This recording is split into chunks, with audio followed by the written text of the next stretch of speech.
देखिए 6 जून 2026 को जब जंतर मंतर पे कॉकरोच जनता पार्टी का प्रोटेस्ट स्टार्ट हुआ तो इसके 22 दिन बाद 28 जून को सबसे बड़ा टर्निंग पॉइंट आता है जब सोनम वांगचुक इस प्रोटेस्ट को ज्वाइन करके हंगर स्ट्राइक स्टार्ट कर देते हैं। टर्निंग पॉइंट इसलिए क्योंकि नॉर्मल प्रोटेस्ट में जैसे जैसे दिन बढ़ते हैं, गर्मी बढ़ती है, लोगों को अपना काम वगैरह देखना होता है, तो टाइम के साथ साथ भीड़ कम होने लगती है और प्रोटेस्ट दब जाता है। गवर्नमेंट पे उतना प्रेशर नहीं पड़ता, ज्यादा कुछ होता है तो बिजली काट दो, पानी बंद कर दो, टॉयलेट हटा दो, भीड़ खुद परेशान होकर चली जाती है। लेकिन हंगर स्ट्राइक अगर बहुत ज्यादा दिन तक बढ़ जाए तो गवर्नमेंट पे इसका उल्टा असर होता है, ज्यादा प्रेशर बनता है। लोग जब एक आदमी को रोज मरने जैसी हालत में देखते हैं तो पब्लिक ओपिनियन गवर्नमेंट के खिलाफ हो जाता है और यह चीज गवर्नमेंट को कभी पसंद नहीं आती। और एग्जैक्टली यही चीज सोनम वांगचुक के केस में हुई।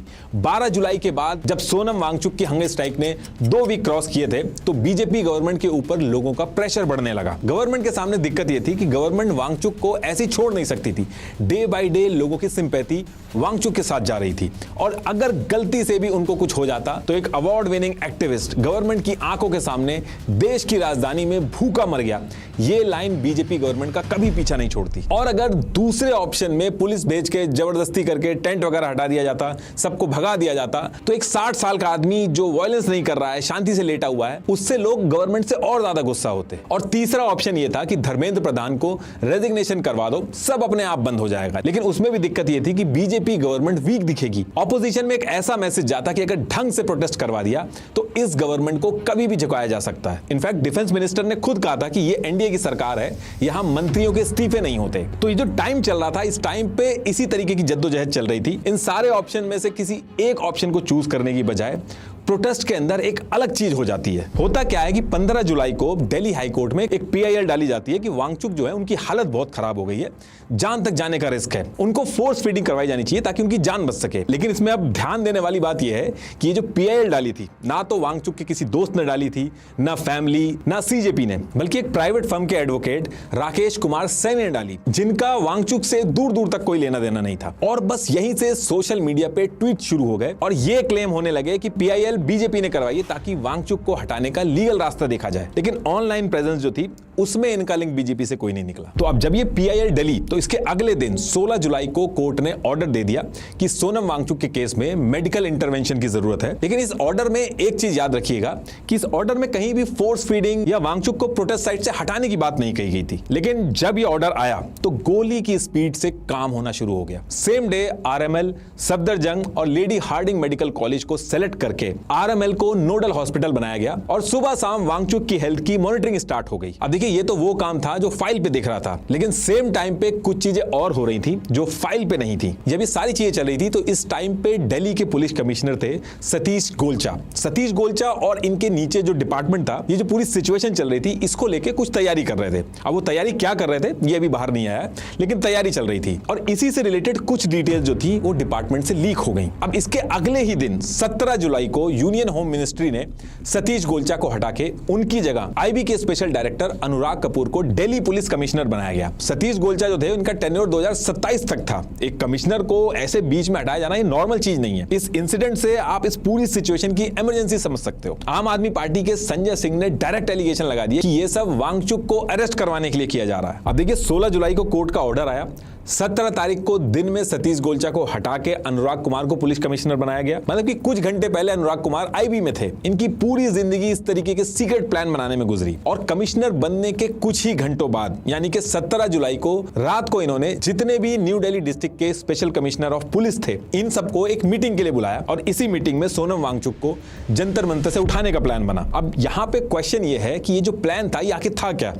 देखिए ये जो प्रोटेस्ट साइट थी वहां पे पुलिस ने हर जगह पे सर्वेलेंस कैमरा लगा रखे थे। बहुत सारे पुलिस वाले सिविल यूनिफॉर्म में प्रोटेस्टर्स के बीच में ही घूम रहे थे। कॉकरोच जनता पार्टी के जितने भी मेंबर थे उन सब का रूटीन फॉलो किया जा रहा था। कब ये खाना खा रहे थे, कब ये सो रहे थे, कहां जा रहे थे, नहाते कहां थे, किस टाइम स्टेज पे कम भीड़ रहती थी, ये सारी चीजें फॉलो हो रही थी। तो ये सारी चीजें जब ये फॉलो कर रहे थे तो इनको पता चला कि मॉर्निंग में 6 बजे का आसपास का जो टाइम होता है इसमें एक छोटी सी विंडो होती है जिसमें सीजेपी के फाउंडर अभिजीत दिपके स्टेज पे नहीं रहते और ये इकलौती ऐसी विंडो थी जिसमें सोनम वांगचुक के आसपास सबसे कम वॉलंटियर्स रहते हैं। तो एज पर इंडिया टुडे मॉर्निंग के इसी स्पेसिफिक टाइम को सेलेक्ट किया गया सोनम वांगचुक को उठाने के लिए, मेडिकल इंटरवेंशन के लिए। अब देखिए यहां से जब टाइम वगैरह सब सेलेक्ट हो गया तो इसके बाद सबसे इंपॉर्टेंट चीज थी इस पूरे ऑपरेशन को सीक्रेट रखना। तो इसके लिए हायर अथॉरिटी जो थी इन्होंने क्या किया कि सेम टाइम पे यानी कि 17 जुलाई को रात को 11 बजे न्यू दिल्ली डिस्ट्रिक्ट के जितने भी एसएचओस थे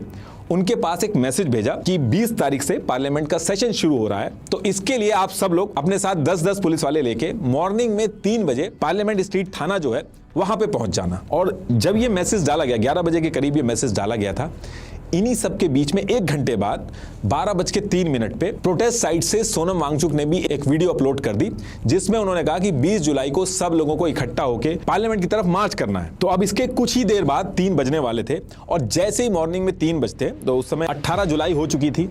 सारे एसएचओज अपने साथ 10-10 पुलिस वाले लेके जैसा डिसाइड हुआ था पार्लियामेंट स्ट्रीट थाने पे इकट्ठा हो जाते हैं। इन सब में से किसी को अभी तक ये नहीं पता था कि इन लोगों को ही वांगचुक को प्रोटेस्ट साइट से उठाना है। तो इसके बाद यहीं से इन सबको मंदिर मार्ग थाने पे ले जाया गया और फिर वहां पहुंचने के बाद न्यू दिल्ली डिस्ट्रिक्ट के डीसीपी सचिन शर्मा ने इन लोगों को पहली बार पूरे ऑपरेशन के बारे में बताया कि यहाँ पे कोई पार्लियामेंट की ड्रिल वगैरह नहीं होनी है। सोनम वांगचुक की तबीयत खराब है, उसकी वजह से प्रोटेस्ट साइट पे जाना है, वहां से उनको उठा के हॉस्पिटल ले जाना है और इस पूरे ऑपरेशन को 30 सेकंड के अंदर करना है, उससे ज्यादा नहीं लगना चाहिए। और इसको इस तरीके से करना है कि कोई भी यूट्यूबर या इन्फ्लुएंसर फोटोग्राफ वगैरह ना ले पाए। इस पूरे ऑपरेशन को मिलिट्री स्टाइल लेयर्ड ऑपरेशन की तरह डिजाइन किया गया। एज पर इंडिया टुडे इसमें इन्होंने 3 लेयर बनाई। सबसे अंदर वाली जो लेयर थी उसमें 30 से 35 स्पेशल स्टाफ और लोकल पुलिस थी। इन लोगों को वर्दी की जगह ऐसे कपड़े पहनने थे कि जिससे ये डॉक्टर लगे। इन लोगों को वहां पे जाके एक व्हाइट चादर से वॉल बनानी थी ताकि कोई भी फोटो ना ले सके और उस वॉल के अंदर ही पूरा का पूरा ऑपरेशन कंप्लीट करना था। और फिर वांगचुक को एम्बुलेंस में बैठा के ले जाना था। कौन वांगचुक को उठाएगा, कौन व्हाइट चादर से वॉल बनाएगा, कौन स्टेज पे होगा, कौन एम्बुलेंस के पास होगा, सबका काम फिक्स था। इसके बाद जो दूसरी लेयर थी उसमें सीआरपीएफ और आरएएफ की टीम थी। इनका टास्क था अगर बैरिकेड एरिया के बाहर प्रोटेस्टर्स कुछ हरकत करने लगे तो उसको कंट्रोल करना। और तीसरी लेयर में सीनियर ऑफिसर थे जिनको एम्बुलेंस और पुलिस वैन के कंट्रोल पॉइंट पे खड़े होकर अगर कुछ गड़बड़ होती है तो वहीं से कमांड देना। और इसके बाद एग्जिट प्लान भी था। ट्रैफिक पुलिस को भी इंस्ट्रक्शन दे दिए गए थे कि प्रोटेस्ट साइट से लेकर सफदरजंग हॉस्पिटल तक जब तक ऑपरेशन चलेगा पूरा रूट क्लियर रहेगा, उस टाइम पे ट्रैफिक नहीं रहेगा, कोई रेड लाइट नहीं रहेगी। तो ये सारी चीजें डिसाइड होने के बाद जो अगले 1-2 घंटे थे ये लोग पूरे प्लान की मॉक ड्रिल करते हैं और फिर 5 बजे deputy commissioner of police new Delhi ये फाइनल ब्रीफिंग देते हैं। और ये ब्रीफिंग देने के बाद एम्बुलेंस और फोन जैमर और पूरी टीम धीरे धीरे करके प्रोटेस्ट साइट पे पहुंचने लगती है। और फिर प्रोटेस्ट साइट पे पहुंच के ये लोग अभिजीत दिपके का प्रोटेस्ट साइट से उठ के जाने का वेट करते हैं। इसके साथ साथ एक और सीनियर थी जो प्रोटेस्ट साइट पे कैमरास लगे थे, उनसे ये सारी चीजें लाइव देख रही थी। अब जब ये सारे लोग वेट कर रहे थे मॉर्निंग में तो 6:30 पे अभिजीत दिपके स्टेज से उठते हैं और थोड़ी दूर पे ही झंडेवालान में एनसीपी स्पोक्स पर्सन अनीश के घर की तरफ निकल जाते हैं। अभिजीत दिपके के निकलते ही पूरे एरिया में फोन जैमर से मोबाइल इंटरनेट वगैरह बंद कर दिया जाता है और फिर स्पेशल स्टाफ और लोकल पुलिस की एक टीम स्टेज की तरफ पहुंचती है और सेम टाइम पे दूसरी टीम दिपके जिस घर में गए थे वहां पे जाके दिपके को हाउस अरेस्ट कर लेती है। अब देखिए जो पूरी टीम सिविल ड्रेस में स्टेज पे चढ़ी तो शुरू में तो लोगों ने सोचा कि ये लोग रेगुलर हेल्थ चेकअप के लिए आए होंगे, लेकिन फिर ये लोग स्टेज पे चढ़ने के बाद व्हाइट चद्दर से वॉल बना के वांगचुक को उठाना स्टार्ट करते हैं। तो उस टाइम पे लोग रेजिस्ट करना स्टार्ट करते हैं। कुछ लोग मोबाइल से वीडियो बनाने की भी कोशिश करते हैं तो उनके मोबाइल छीन लिए जाते हैं। वहां पे जो लोग थे उन्होंने बाद में बताया कि वहां पे झड़प भी हुई, उनको मारा भी गया। ये इमेज में देखिए आप, ये इधर ये व्हाइट चद्दर से इन्होंने वॉल बनाई है, ये इस साइड एम्बुलेंस वेट कर रही है और इधर ये कुछ डॉक्टर के कपड़ों में घूम रहे हैं। प्लान ये था कि पूरा ऑपरेशन 30 सेकंड में होगा, लेकिन 30 सेकंड की जगह 2 मिनट से ज्यादा लग गए इस ऑपरेशन में।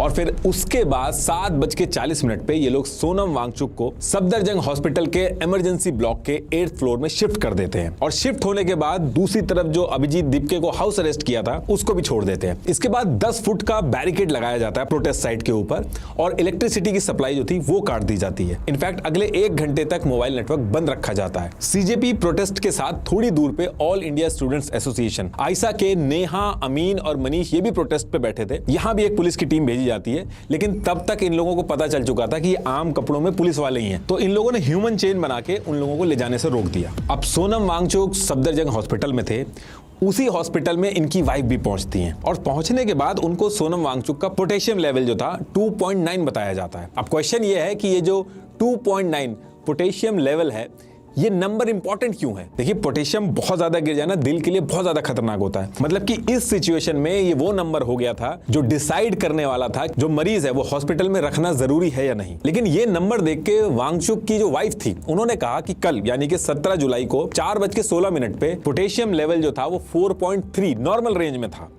और इतने कम टाइम में अगले ही दिन 2.9 कैसे हो सकता है? इन्होंने इंडिपेंडेंट लैब से टेस्ट करवाया, अगले दिन इसका लेवल 3.5 आया, नॉर्मल रेंज में था। तो 3 दिन में अलग अलग 3 टेस्ट हुए, एक दिन 4.3 आया, एक दिन 2.9 आया और एक दिन 3.5 आया। सिर्फ जिस दिन पुलिस ने वांगचुक को उठाया था उसी दिन इतना ज्यादा कैसे गिर गया? लेकिन वांगचुक की वाइफ ने कहा कि आगे चल के ये नंबर रिपोर्ट में से हटा दिया गया और उसकी जगह लिख दिया गया decreases potassium level. As per the federal court order में daily health monitoring at the site की बात नहीं हुई थी। वांगचुक को हॉस्पिटल शिफ्ट करने के लिए नहीं बोला गया था। वाइफ ने कहा कि पुलिस ने जिस कोर्ट ऑर्डर के बेसिस पे वांगचुक को उठाया है उस ऑर्डर में वो एक्शन ही नहीं लिखा हुआ है। वांगचुक की वाइफ का यही लीगल आर्गुमेंट भी था कि सिर्फ मेडिकल मॉनिटरिंग अलाउ की गई है, हॉस्पिटल के अंदर ऐसे बिना मर्जी के उठा के ले जाना नहीं लिखा गया है, तो ये इलीगल है। तो अब ये जो मैं बता रहा हूं ये तो हुआ पुलिस का मेडिकल इंटरवेंशन, लेकिन इस मेडिकल इंटरवेंशन के बाद रिएक्शन और ज्यादा खराब हो गया। ये लग रहा था कि सोनम वांगचुक को प्रोटेस्ट साइट से हटाने के बाद मामला शांत हो जाएगा, लेकिन इसका उल्टा इफेक्ट हुआ और ज्यादा बढ़ गया ये मामला, क्योंकि इसके बाद जंतर मंतर पे भीड़ 3 से 4 गुना और बढ़ गई और इसके अगले दिन 19 जुलाई को सबसे बड़ा ट्रिगर पॉइंट बना सफदरजंग हॉस्पिटल से वांगचुक का एक हैंड रिटन नोट जो उनकी वाइफ के थ्रू बाहर आया और फिर ट्विटर पे पोस्ट हुआ। ये उसकी कॉपी है। इसमें अगर आप नीचे देखोगे तो उन्होंने खुद लिख रखा है from my illegal detention at Safdarjung. इस लेटर में वांगचुक ने प्रोटेस्टर्स को बोला कल यानी कि 20 जुलाई को इंडिया की सेकेंड फ्रीडम मूवमेंट है, पार्लियामेंट तक मार्च करो और इसे बड़ी सक्सेस बनाओ। तो कहने का मतलब है कि अब इस पर्टिकुलर पॉइंट से बहुत ही कम टाइम बचा था पार्लियामेंट मार्च शुरू होने में। 20 जुलाई को मॉर्निंग में 9 बजे का टाइम फिक्स कर दिया गया था मार्च के लिए। अब यहां से हर तरफ एक ही बात चलने लगी कि 20 जुलाई को पार्लियामेंट मार्च करनी है। सीजेपी की जो सोशल मीडिया प्रेजेंस है वो बहुत ज्यादा है, बीजेपी और कांग्रेस से भी ज्यादा है। खाली गूगल फॉर्म के थ्रू इन लोगों ने 3.5 लाख साइन अप करवा लिए थे। 24/7 यूट्यूबर और इन्फ्लुएंसर प्रोटेस्ट साइट से डायरेक्ट वीडियो बनाकर सबको मार्च पे आने के लिए बुला रहे थे। हर रील, हर मीम, हर पोस्ट पे बस यही चल रहा था कि 20 जुलाई यानी कि कल 9 बजे पार्लियामेंट पे मार्च करनी है। और सीजेपी जो थी ये अकेले प्रोटेस्ट नहीं कर रही थी,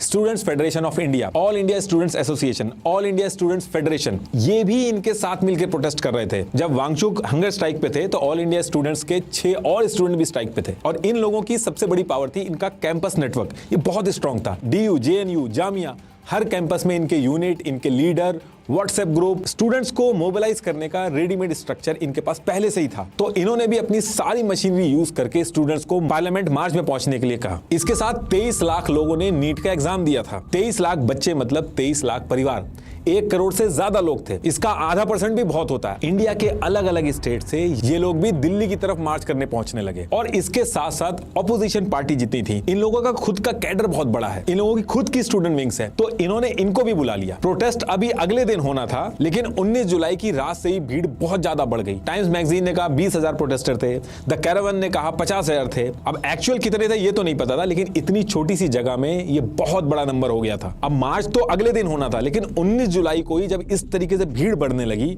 तो पुलिस को समझ में आ गया कि यहां से सिचुएशन खराब हो सकती है। पुलिस ने 19 जुलाई को शाम को 7:23 पे पब्लिक एडवाइजरी इशू कर दी। इसमें इन्होंने ये कहा कि देखो, इतने सारे लोग ये जो पार्लियामेंट की तरफ मार्च करने के लिए इकट्ठा हो रहे हैं उसकी कोई भी परमिशन नहीं है। अगर कोई ये करेगा तो ये एक अनऑथराइज्ड मार्च होगा। लेकिन उसके बाद भी भीड़ कुछ भी नहीं मान रही थी। और फिर दिल्ली पुलिस ने क्या किया कि इन्होंने BNSS की धारा 163 लगा दी। मतलब कि एक जगह पे 5 या फिर 5 से ज्यादा लोग इकट्ठा नहीं हो सकते, इसको एक क्राइम माना जाएगा। लेकिन किसी को कोई फर्क नहीं पड़ रहा था, सब पहुंचते चले जा रहे थे। और दिल्ली पुलिस ने रात में ही अपनी पूरी प्रिपरेशन कर ली थी, क्योंकि इनको समझ में आ गया था कि अगले दिन बहुत कुछ होने वाला है। पुलिस ने अलग अलग लेयर बना ली थी। दिल्ली के बॉर्डर पे इंटर स्टेट टीम लगाकर चारों तरफ से बॉर्डर को सील कर दिया था, ताकि जो भी प्रोटेस्ट के लिए आए उसको वहीं पे रोक दिया जाए। रात में ही बॉर्डर पे सारी गाड़ियां वगैरह चेकिंग हो रही थी। अब देखिए, जो भी कुछ होना था वो न्यू दिल्ली डिस्ट्रिक्ट के अंदर ही होना था। तो इसके बाद इन्होंने एक security layer new Delhi district का जो पूरा बॉर्डर है उस पे भी लगा दी और पूरे न्यू दिल्ली डिस्ट्रिक्ट को 15 सिक्योरिटी जोन में बांट दिया और हर जोन पे स्पेशल कमिश्नर, जॉइंट कमिश्नर और डीसीपी को लगा दिया। इनका एक ही काम था कि प्रोटेस्टर्स पार्लियामेंट तक ना पहुंचे। और जो थर्ड सिक्योरिटी लेयर थी, जो सबसे अंदर थी, जंतर मंतर वाली, जहां पे एक्चुअल प्रोटेस्ट चल रहा था इतने दिन से, यहां पे 3 लेयर पुलिस की चारों तरफ से लगा दी। ये पुलिस का ये जो पूरा चक्रव्यूह बनाया गया था, हर लेयर पर स्पेशल ब्रांच और इंटेलिजेंस एजेंसी को हर थोड़ी देर में ब्रीफिंग दी जा रही थी कि कितने लोग इकट्ठे हो रहे हैं और कहां पे इकट्ठे हो रहे हैं। और रियल टाइम डेटा के बेसिस पे जहां पे भीड़ ज्यादा हो रही थी, पुलिस का मोबिलाइजेशन बैक टू बैक वहीं पे करना शुरू कर दिया गया था। ये सारी चीजें करने के बाद भी भीड़ नहीं रुक रही थी, तो मोबाइल इंटरनेट सर्विस भी बंद कर दी गई इस एरिया के अंदर और न्यू दिल्ली डिस्ट्रिक्ट के सारे हॉस्पिटल्स को अलर्ट पे डाल दिया गया। लेकिन जब सिग्नल जैमर्स की वजह से मोबाइल बंद हो गए थे, तो as per the Print and the Tribune, तो प्रोटेस्टर्स ने ब्रायर और बिटचैट नाम के ऑफलाइन ब्लूटूथ मैसेजिंग एप्स का यूज करना स्टार्ट कर दिया। इन ऐप की खासियत यह है कि ब्लूटूथ के थ्रू ये बिना मोबाइल नंबर, बिना इंटरनेट के काम करते हैं। और इस टेक्नोलॉजी की खासियत यह है कि जितनी घनी भीड़ होगी, नेटवर्क उतना स्ट्रांग होगा। तो ये इंफॉर्मेशन पुलिस के पास भी पहुंच गई कि कुछ लोग इस तरीके के ऐप यूज कर रहे हैं। जैसे ही पता चला, होम मिनिस्ट्री की साइबर क्राइम कोऑर्डिनेशन सेंटर ने गिटहब को ऑर्डर भेजा कि अगले 3 घंटे के अंदर बिटचैट का कोड हटा दो। जैक डॉर्सी जो है, जिसका बिटचैट है इस समय, इसने उस कोड को हटाने से भी मना कर दिया और पूरा जो ऑर्डर था जो इंडियन गवर्नमेंट का, उसने इसको उठा के पब्लिकली पोस्ट कर दिया। तो इससे और ज्यादा क्रिटिसिज्म होने लगा। चेहरा देख के पहचाना जा सके कि कौन है, पुलिस ने AI powered facial recognition network AFRS Jantar Mantar पे अलग अलग जगह पे इंस्टॉल कर दिए, ताकि कैमरे में फेस देख के जो भी प्रोटेस्टर है उसकी सारी डिटेल निकल जाए। कितनी ज्यादा स्क्रूटनी है दिल्ली पुलिस की, यहाँ पर देखिए डिटेल्स हमें नजर आ रहे हैं, नाम भी। और इस चीज के ऊपर भी कोर्ट में उठा के PIL डाल दी गई। अब इसके बाद डेट आती है 20 जुलाई 2026। अब यहां से 1 महीने से प्रोटेस्ट कर रही भीड़ थी, दूर दूर से आए लोग थे। दूसरी तरफ हफ्तों से प्लानिंग कर रही स्टेट मशीनरी थी। और यहां पे क्वेश्चन बस इतना था कि पहले कौन झुकेगा।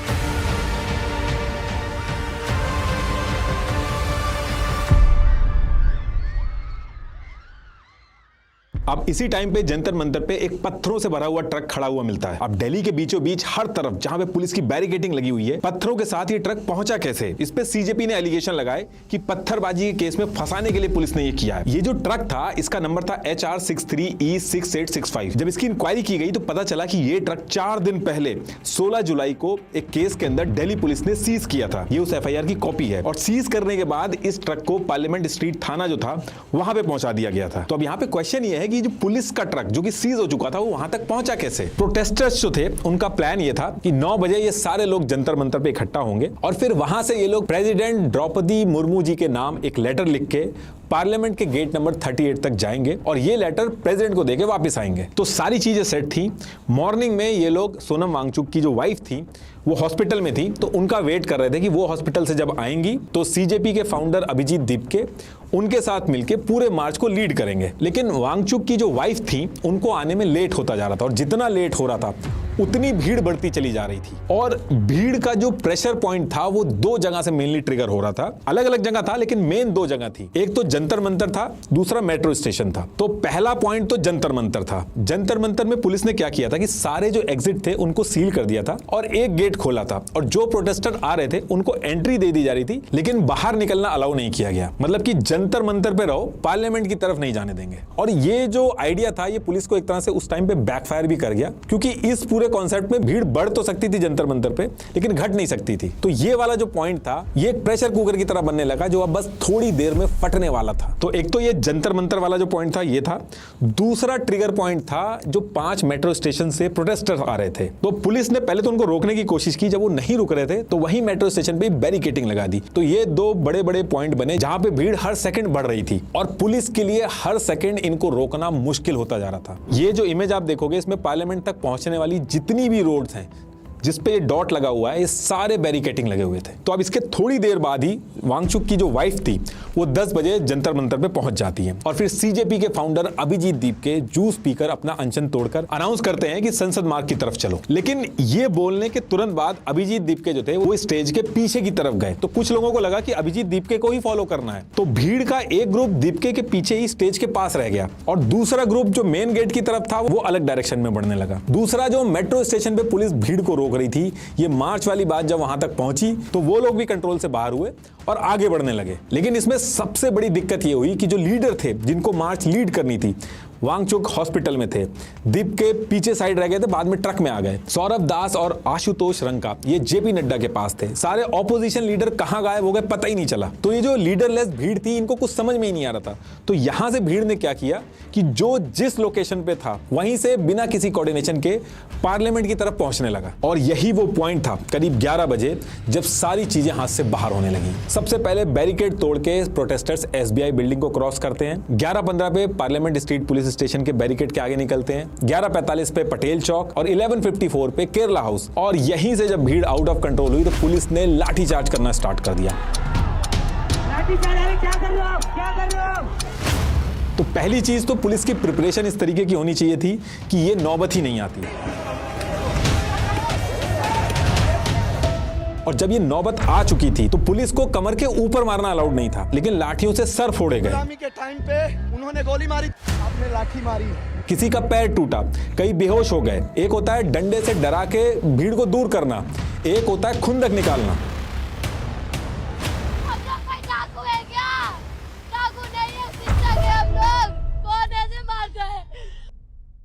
बैठे हुए प्रोटेस्टर्स के बीच में ही टीयर गैस के गोले छोड़ दिए। कुछ मेल पुलिस वालों के लड़कियों को पीटने के भी वीडियो बाहर आए। कई ऐसे भी वीडियो बाहर आए जहां पुलिस वाले लड़कियों को सेंसिटिव पार्ट पे डंडे से अटैक कर रहे थे। और कुछ लोग सिविल ड्रेस में भी मार रहे थे। क्यों मार रहे थे, कौन थे लोग, कुछ पता नहीं चला। और ये सारी चीजें करने के बाद भी पुलिस बैरिकेडिंग सबको हटा के जो प्रोटेस्टर्स थे संसद से 700 मीटर दूर अशोक रोड और संसद मार्ग के इंटरसेक्शन तक पहुंच गए थे। इनको रोक तो लिया गया लेकिन हर तरफ क्योस हो गया। हर तरफ लाठी डंडे यही सब दिखाई दे रहे थे। कनॉट प्लेस के आउटर सर्किल एक बैटल जोन की तरह बन चुका था। ये वो टाइम था जब पुलिस वालों के ऊपर भी हमले होने लगे।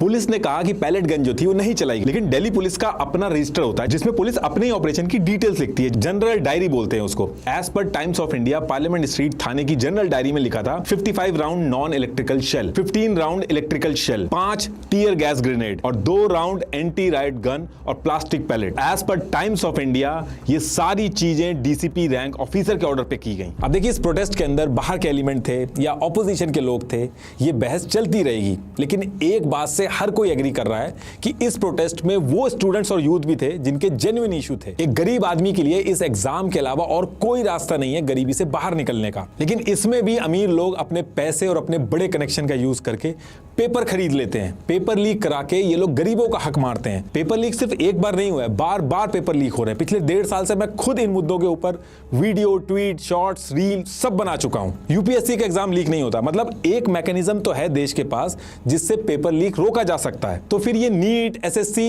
इन सब में क्यों पेपर लीक हो रहे हैं? ये कैपेबिलिटी की कमी नहीं है, ये नीयत की कमी है, नेग्लिजेंसी है। गवर्नमेंट अगर चाहे तो ये अगले दिन ही बंद हो जाएगा, बस इंटेंट की बात है। और पेपर लीक होना कोई छोटी मोटी बात नहीं है। एक नीट पेपर लीक से री एग्जाम, स्टूडेंट के ट्रैवल, कोचिंग टाइम, इन सबको अगर मिला दो तो देश का लगभग 2000 से 5000 करोड़ तक का नुकसान हो सकता है। आप कोई भी सर्वे करवा लीजिए, स्टूडेंट्स फ्रस्ट्रेटेड हैं और इनकी कोई बहुत ज्यादा बड़ी डिमांड नहीं है। इनका सिर्फ इतना कहना है कि हमारी जो मेहनत है उसका बस इंसाफ दे दो। लेकिन बदले में इनको क्या मिल रहा है? लाठियां, आंसू गैस, वो बर्ताव जो शायद किसी क्रिमिनल के साथ भी ना किया जाए। और अगर उसमें बाहर के एलिमेंट घुस भी गए हैं तो गवर्नमेंट के पास उस लेवल की कैपेबिलिटी होनी चाहिए कि वो ना घुस पाए, वरना ऐसे तो किसी जेन्युइन कंसर्न के लिए भी कोई प्रोटेस्ट नहीं कर पाएगा। देखिए, ये हेडलाइन जो है ये निपट जाएंगी, ये हैशटैग उतर जाएंगे, ये जो वीडियो बना रहा हूं ये भी पुरानी हो जाएगी, सब भूल जाएंगे। लेकिन वो बच्चा जिसका पैर टूटा, वो लड़कियां जिनके साथ बदसलूकी हुई, वो हमेशा याद रखेंगी कि सरकार के दरवाजे पे उनके साथ पुलिस ने क्या किया।